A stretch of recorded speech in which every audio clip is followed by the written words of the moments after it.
Boche Gold and Diamonds. Buy now, pay later. Ottapalam Marode KPSM vocational higher secondary സ്കൂളിലെ national service scheme യൂണിറ്റിന്റെ നേതൃത്വത്തിൽ ലഹരിക്കെതിരെ രക്ഷിതാക്കളുടെ സംഗമം നടത്തി.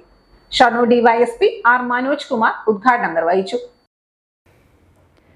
സൈക്കോളജിസ്റ്റ് ഇന്ദിര ഗംഗാധരൻ രക്ഷിതാക്കൾക്ക് ക്ലാസ് നൽകി. ഒറ്റപ്പാലം പോലീസിന്റെ നേർവഴി പദ്ധതിയുടെ ഭാഗമായി ലഹരിക്കെതിരെ 5 ദിവസങ്ങളിലായി നടത്തിയ പരിപാടികളുടെ സമാപനമാണ് നടന്നത്. പ്രിൻസിപ്പൽ C രാജേഷ് കുമാർ അധ്യക്ഷനായി.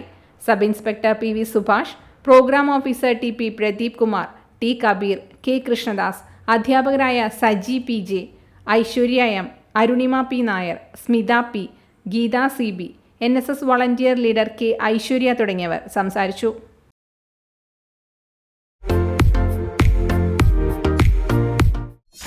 .view ന്യൂസ്, കാഴ്ചകളാണ് ലോകം, കണ്ടു തുടങ്ങുക.